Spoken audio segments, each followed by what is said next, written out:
Mission 23 के लिए BJP तैयार। मिशन मोड में आई बीजेपी। मिशन 23 के वास्ते बीजेपी चली मंथन के रास्ते। चिंतन से निकलेगी जीत की राह।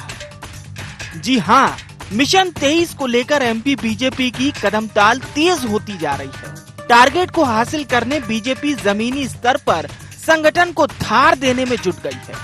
मकसद सिर्फ एक, सभी वर्ग को साधने की तैयारी, जिसकी एक झलक रविवार को देखने को मिली। रविवार को भोपाल बीजेपी दफ्तर में दिग्गजों की मौजूदगी में घंटों मंथन चला। तय हुआ कि पार्टी नवंबर में अमरकंटक में चिंतन बैठक करेगी। इस दौरान 2 दिन तक मिशन 2023 की रणनीति तैयार की जाएगी। इतना ही नहीं, पार्टी ने 18 जिलों के अध्यक्षों की छुट्टी करने की भी तैयारी कर ली है। आगामी दिनों में भी बीजेपी नवाचार करने जा रही है। बैठक में पीएम मोदी के जन्मदिन से सेवा पखवाड़ा मनाने पर भी सहमति बनी है। बैठक में ये भी निर्णय हुआ कि बड़े जिलों की जिम्मेदारी अब 2 और 3 मंत्रियों को दी जाएगी। इसके लिए नया फॉर्मूला बनाया गया है। जिलों में प्रभारी मंत्री के साथ एक टीम भी रहेगी। अब पचमढ़ी का प्रशिक्षण अब 7, 8, 9 अक्टूबर में अमरकंटक के अंदर होगा और 2 दिन का बेहतर प्रशिक्षण हम करेंगे। ये भारतीय जनता पार्टी की रूटीन बैठकें हम समय समय पर करते हैं, कोई अलग से बैठकें नहीं है। और हमारे काम के अनुरूप जहां हमें काम में विशेष तौर पर किन क्षेत्रों में संगठन के काम के सुदृढ़ीकरण के लिए जो बातें होती हैं उसके लिए बैठकें करते हैं। इधर मिशन 23 को लेकर कांग्रेस भी एक्शन में है और वो किसी भी तरह की चूक के लिए तैयार नहीं है। लिहाजा खुद की तैयारी को बेहतर बताकर बीजेपी पर तंज कसती नजर आ रही है। भारतीय जनता पार्टी भोजन बैठक विश्राम की पार्टी है। बैठकों का दौर चलता रहेगा और यही बैठक के साथ साथ ये जनता के नजरों से भी उतर चुके हैं और जनता इनको बाहर भी कर देगी। जनता की बैठक चल रही है। कांग्रेस पार्टी में अन्य कमलनाथ जी ने प्रभारियों को नियुक्त किया, सह प्रभारी नियुक्त किए अलग अलग जिलों के अंदर। उन सबको बुलाया। जो अगस्त के आखिरी हफ्ते के अंदर मीटिंग हुई प्रदेश कांग्रेस कार्यालय में, पूरे जिले के जिलाध्यक्ष, प्रभारी आए, सह प्रभारी आए, कांग्रेस के विधायक आए, समन्वय बना के काम दिया और अब काम को एग्जीक्यूट किया जा रहा है अलग अलग धरातल के ऊपर, अलग अलग जिलों के अंदर। तो हमारा काम चल रहा है। राजनीतिक विश्लेषकों की माने तो मिशन 23 के चुनाव में बीजेपी और कांग्रेस के बीच कड़ा मुकाबला होगा। यही कारण है कि एमपी बीजेपी अभी से फूंक कर कदम बढ़ाना शुरू कर दी है, क्योंकि बीजेपी को अच्छी तरह से मालूम है कि मिशन 23 के मैदान में वो कितनी एकजुटता से उतरेगी, तभी सफलता की सीढ़ी में चढ़ पाएगी। अब बड़ा सवाल ये कि क्या अमरकंटक में मंथन से निकलेगा बीजेपी की जीत का मंत्र। सवाल ये भी, मंथन से सरकार और संगठन को मिलेगी नई धार। ये तो मिशन 23 के परिणाम ही बताएंगे। Bureau report, IND 24।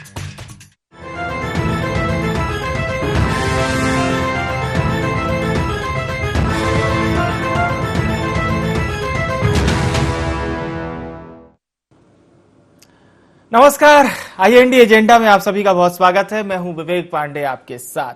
चिंतन और मंथन कोई कब करता है और चिंतन और मंथन का रिजल्ट क्या होता है, ये वो तमाम बातें होंगी जिस पर हम चर्चा करेंगे।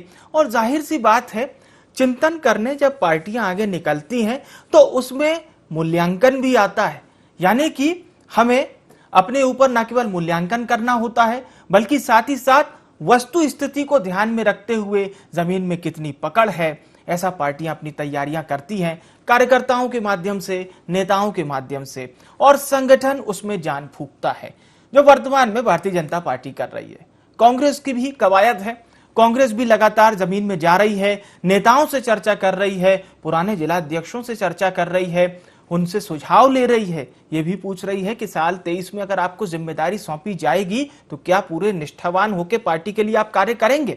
जाहिर सी बात है, इस तरह की कवायदें इसलिए की जाती हैं ताकि प्रदेश में पार्टियों को मजबूत रखा जा सके।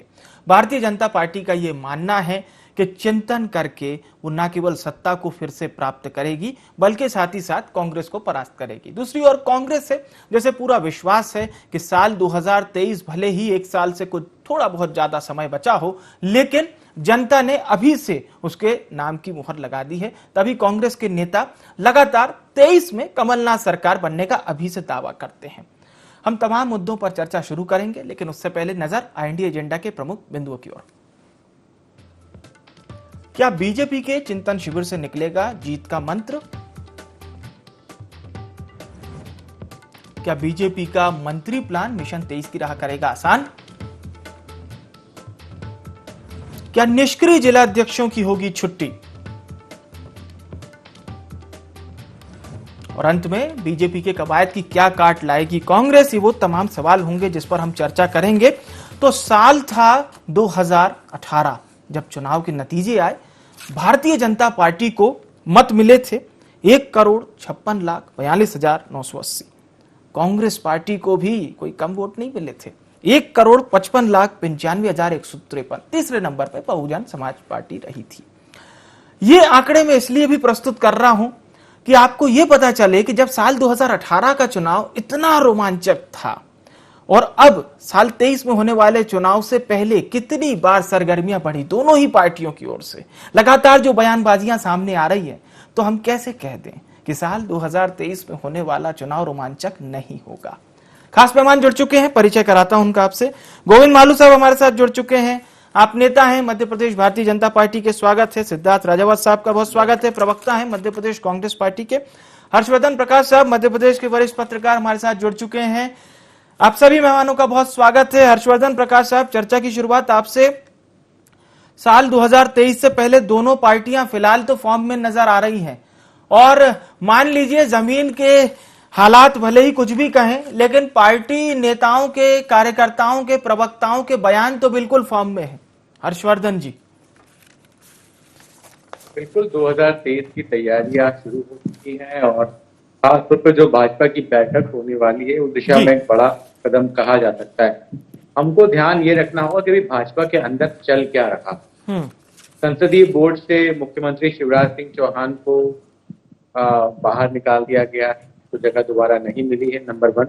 इसके बाद दो जो सिंधिया खेमे के मंत्री हैं जी, महेंद्र सिसोदिया और भजन सिंह यादव, वो लगातार बयानबाजी प्रशासन को लेके कर रहे हैं। तो क्या हम ये माने कि सिंधिया खेमा अपना शक्ति परीक्षण कर रहा है चुनावों से पहले और एक दबाव की रणनीति है वो उस पर काम कर रहा है? वहीं कांग्रेस के सामने भी बड़ा सवाल ये है कि अगर भाजपा अपने आप को कस रही है तो वो कांग्रेस कहाँ पे है? क्या वो ऐसी बैठकें आयोजित कर रही है जी? भाजपा के बारे में कहा जाता है कि 24 घंटे और साल के 365 दिन वो इलेक्शन मोड में रहती है, लगातार काम करती है। तो अगर ये कुछ नट है आपके ढीले हो गए हैं, उनको कस लिया जाए तो अच्छी बात होगी। बिल्कुल, नटों को कस लिया जाए तो अच्छी बात होगी गोविंद मालू साहब, क्योंकि ऐसी भी जानकारी आ रही है कि कुछ जिला अध्यक्ष हैं जो बहुत ज्यादा कार्य नहीं कर रहे हैं भारतीय जनता पार्टी के लिए। गोविंद जी। ये गाड़ी चलती है और जब अच्छी स्पीड में चलती है तो उसकी ओवर ऑयलिंग भी, उसकी मेंटेनेंस भी, और मेंटेनेंस भी सब आता है, कसना, उसको कोई ऊर्जा उसको बदल दे। ये भारतीय जनता पार्टी में गतिशीलता है। ये जो मोशन है ना, वो रुका हुआ नहीं है, मोशन गति है भारतीय जनता। लगातार अपने कामों का मूल्यांकन, समीक्षा करना। हम कोई कार्यक्रम, कोई अभियान करते हैं, उसके बाद उसके पहले उसकी कवायद की कैसे वो संपन्न होगा और उसके बाद जब हो जाता है तो उसकी समीक्षा की क्या है।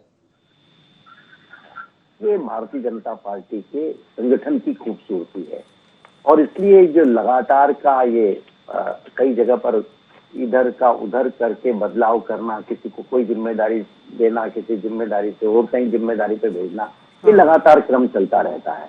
तो ये भारतीय जनता पार्टी का संगठन अपनी इस पूरी संगठन की मशीनरी को चाक चौबंद रखे हुए है, चाहे चुनाव हो या न हो। हम 2023 पर नहीं, हम तो हमेशा के जो अनंत काल तक जो भी चुनाव होंगे, जो दूसरे काम होंगे, हम उसमें लगातार हम मनोयोग से लगे रहते हैं और हम उस पर काम करते हैं। हम अपने कोई उत्सव को भी हम सेवा से जोड़ लेते हैं। प्रधानमंत्री जी का जन्मदिन आ रहा है, उसको सेवा का हमने पूरा माध्यम बनाया है कि हम किस तरह से जनता के बीच में जाए। यानी कुल मिलाकर हमारा उपक्रम चाहे सरकार में हो या संगठन में हो, जनता से संवाद, जनता से जुड़ना और जनता की बेहतरी के लिए काम करना, और हम कहाँ पर हमारी कमी कमजोरी हम उसको दूर करें, इस बारे में हम लगातार बात करते रहते हैं, संवाद करते रहते हैं, काम करते रहते हैं जी। इसलिए भारतीय जनता पार्टी में बेहतर ढंग से काम करने की क्षमता है, निरंतर विकास, निरंतर अपना जनाधार बढ़ाने की क्षमता है, और उस क्षमता को हम और विस्तारित कर रहे हैं। चलिए, अच्छी बात है। सिद्धार्थ जी, एक मुख्य चुनौती आपकी पार्टी के सामने जो फिलहाल नजर आ रही है वो ये है कि जिस तरह से शिवराज सिंह चौहान हो या बीजेपी प्रदेश अध्यक्ष वी.डी. शर्मा, क्योंकि भारतीय जनता पार्टी सत्ता और संगठन के समन्वय से काम करती है, ऐसा बीजेपी का भी कहना है, और हम लोग देखते भी हैं कि जो योजना सरकार की चलती है उसे लेकर बीजेपी कार्यकर्ता अपनी तरफ से जनता के बीच में पहुंचते हैं, लेकिन फिर थोड़ी सी जब सियासत वाली बात होती है तो उसमें कमलनाथ सरकार को भी घेरे में ले लिया जाता है कि देखिए साहब, इतनी योजना चल रही थी लेकिन फिर कमलनाथ सरकार आई, उन्होंने योजनाएं बंद कर दी। ये सवाल जवाब किस तरह से आप लोग जनता के बीच में साझा करेंगे? सिद्धार्थ जी। देखिए विवेक पांडे, ये मैं आपको स्पष्ट कर दूं कि माननीय कमलनाथ जी ने कोई भी योजनाएं बंद नहीं की थी। भारतीय जनता पार्टी की आईटी सेल और इनकी जो व्हाट्सएप यूनिवर्सिटी है उस पर सिर्फ और सिर्फ भ्रम फैलाया गया था। माननीय कमलनाथ जी ने अपने कार्यकाल में 365 दिन में से 365 घोषणाएं पूरी की गई थी, और जो भारतीय जनता पार्टी एक बड़े पैमाने पे, बड़े रूप में एक जो व्यंग कसती है या भ्रम फैलाती है कि माननीय कमलनाथ जी ने जो शादी के लिए राशि थी वो बंद कर दी, उसके लिए हमने दुगना किया था उनको। और मैं बताऊं आपको कि 23,000 से बढ़ा के 51,000 की थी वो राशि, और ऐसी कई योजनाएं थी जिनकी हमने राशियां बढ़ाई थी, और उनके नाम जरूर उसमें से कुछ परिवर्तित किए गए थे। पर मालू साहब बैठे हुए हैं और मालू साहब बता दें कि कौन सी योजना माननीय कमलनाथ जी ने बंद की। अब मेरे कंप्लीट होने के, लेट मी फिनिश जी, बोलिए।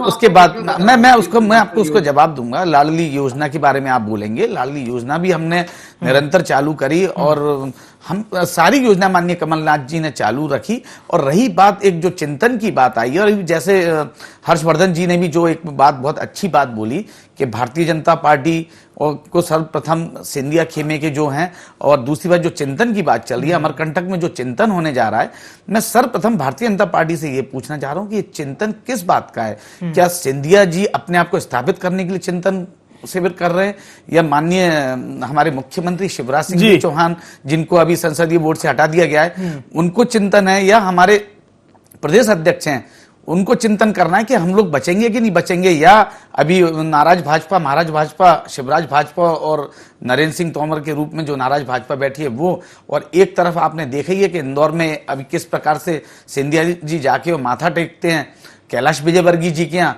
तो वो भी देखने में आ रहा था। चिंतन किस बात का हो रहा है कि आपकी पार्टी के अंदर कुछ खलबली है अंदर, या कुछ अंदर नया कुछ चल रहा है, उस बात का चिंतन हो रहा है। और चिंतन जिस बात का करना चाहिए कि 18 वर्ष में आपने मध्य प्रदेश को विनाश के एक विनाश की तरफ लेके गए हैं, उस पर चिंतन किया। आप बिल्कुल सोच नहीं रहे हैं, कम से कम उस पर भी चिंतन करें कि जनता त्राहिमाम कर रही है। अभी किस प्रकार से अभी जो आपदा आई, आपदा में जनता ने क्या क्या खोया, अपना मवेशी खोया, अपनी फसल खोई, क्या आपने उस पर सोचा कि हम उस पर भी चिंतन करें?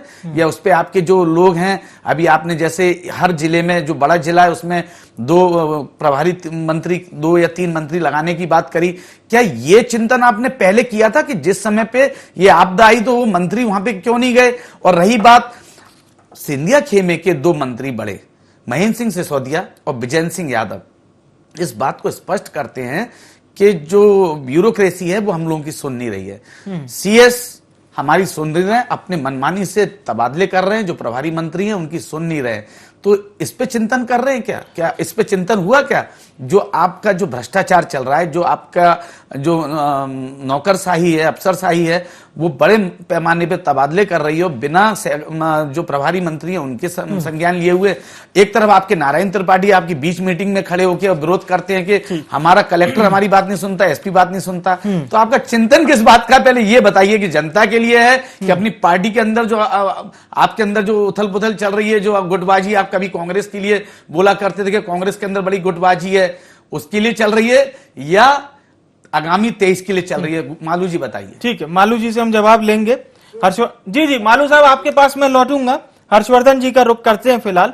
हर्षवर्धन जी, जो बात सिद्धार्थ जी कह रहे हो या फिर जो प्रारंभिक भूमिका में जो आपने बात कही थी कि सिंधिया खेमे से आए हुए मंत्रियों का इस तरह का जो बयान सामने आया, हालांकि बीजेपी प्रदेश अध्यक्ष ने कहा है कि जो कुछ मंत्रियों को नेताओं को कहना है पार्टी फोरम पर आकर कहिए, इस तरह से मीडिया में बयानबाजियों से बचिए, लेकिन 2023 के विधानसभा चुनाव में यह फैक्टर कितना अहम होगा बीजेपी के लिए कि आपको उनको भी पूरी तरह से संतुष्ट रखना है। उनमें से अगर किसी व्यक्ति का टिकट मान लीजिए कट जाता है तो फिर उसे किस तरह से आप सेटिस्फाई करेंगे, ये वो सवाल होंगे जो हमें अगले साल देखने को मिल सकते हैं, खासतौर से बीजेपी खेमे की ओर से।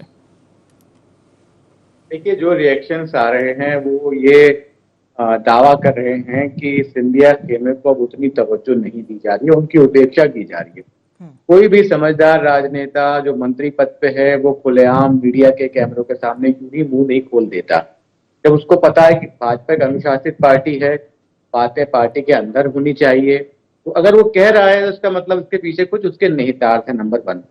नंबर 2, जिस किस्म से सिंधिया और कैलाश विजयवर्गीय की गलबहियां हमने देखी इंदौर में हाल ही में जी। और उनको जिस तरीके से उठा के लेके गए हैं मंच पे, तो ये भी एक नए समीकरण की ओर इशारा कर रही है। अब लबोलुआब ये है कि 2023 के विधानसभा चुनाव में क्या भाजपा शिवराज सिंह चौहान के चेहरे पे ही चुनाव में जा रही है या कोई परिवर्तन होने वाला? जी गोविंद मालू जी, सिद्धार्थ जी ने एकाएक कई सारे सवाल पूछे हैं आपसे।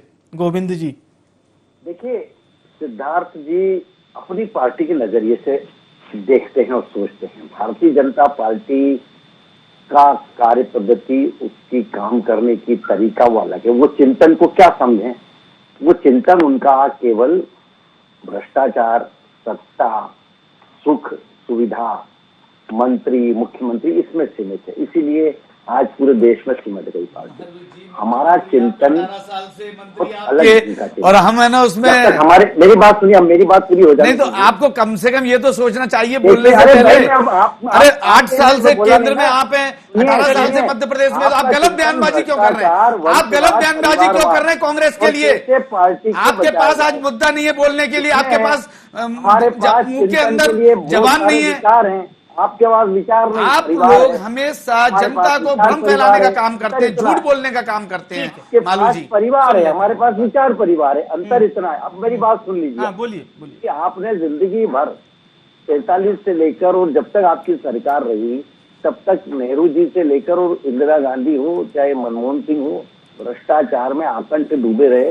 ए से जेड तक के भ्रष्टाचार आप पे चस्पा है।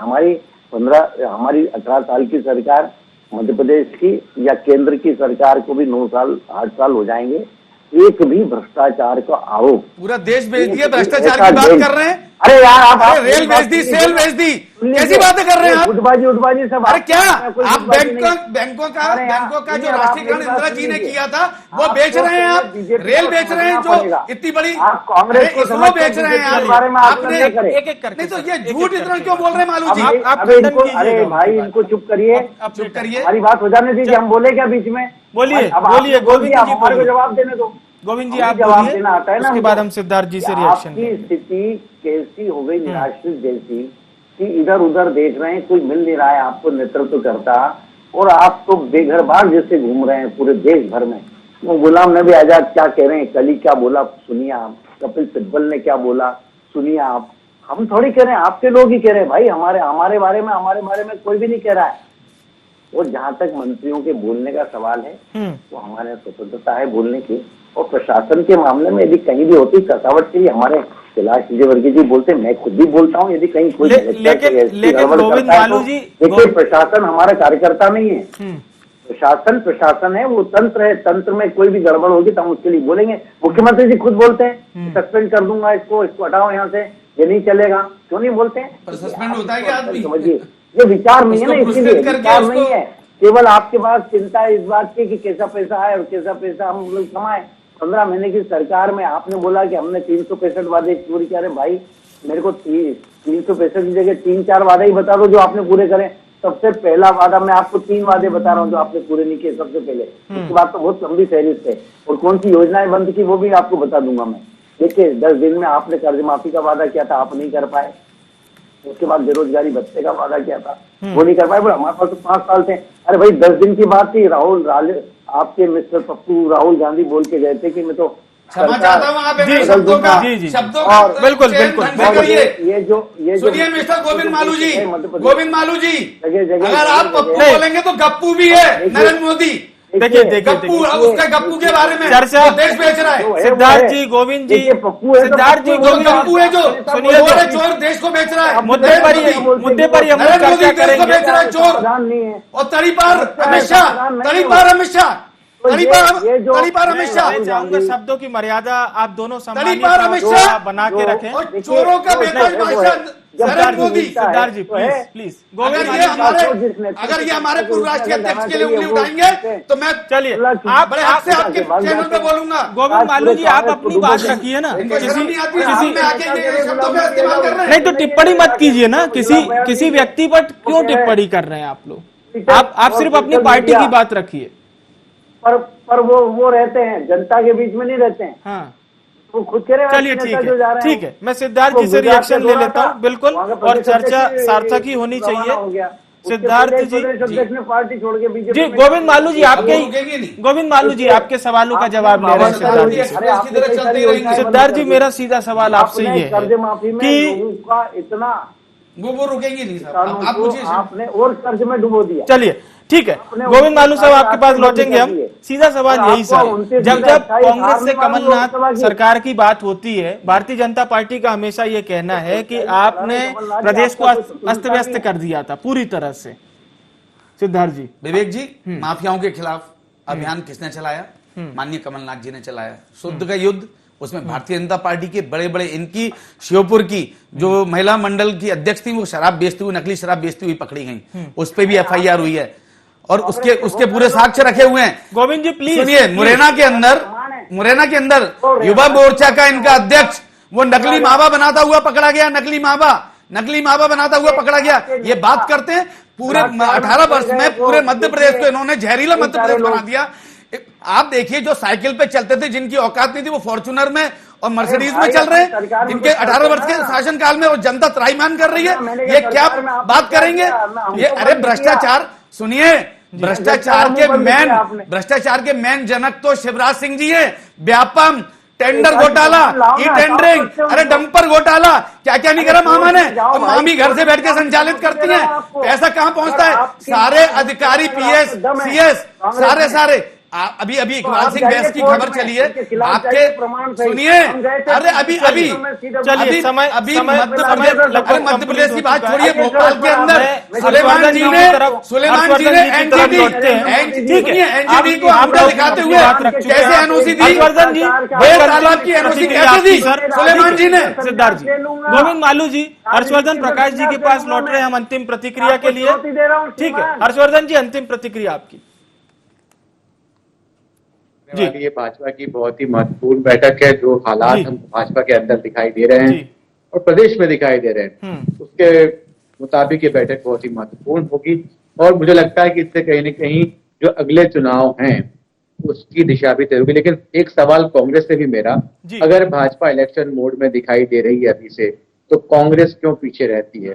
कांग्रेस को भी अगर अपनी जो सत्ता उस पर छीन ली गई थी वापस लेनी है तो कुछ इस तरीके से काम करना पड़ेगा। सिद्धार्थ जी, बिल्कुल शॉर्ट में, बिल्कुल शॉर्ट। हर्षवर्धन जी, मैं आपको बताऊं, विगत 8 माह से माननीय कमलनाथ जी के नेतृत्व में घर चलो घर घर चलो और जन जागरण अभियान के तहत हमारे मंडलम, सेक्टर और ब्लॉक अध्यक्ष, बाल कांग्रेस सब लोग काम कर रही है निरंतर। उसी का नतीजा है कि हमने अभी निकाय चुनाव में और पंचायत के चुनाव में, महापौर के चुनाव में हमने अच्छी जीत हासिल करके हम जनता के बीच में गए। बिल्कुल, समय समाप्ति के चलते कार्यक्रम यही समाप्त करते। बहुत बहुत धन्यवाद आप सभी सम्मानीय जनों का हमारे साथ जुड़ने के लिए। तो दोनों ही पार्टियां अपनी अपनी ओर से कवायद में जुटी हुई हैं।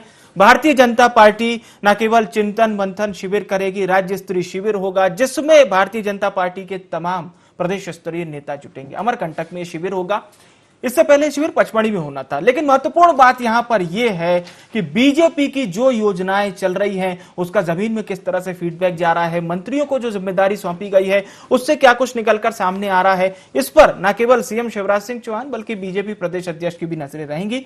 वहीं हम कांग्रेस की अगर बात करें तो कांग्रेस का यह कहना है कि लगातार चाहे वो भारतीय जनता पार्टी की योजनाएं हो उसको किस तरह से जनता के बीच में समझाना है, बताना है और तमाम निष्कर्ष निकालने कांग्रेस भी जनता के बीच में जा रही है। IND एजेंडा में इतना ही। मुझे आने विवेक को दीजिए इजाजत। नमस्कार।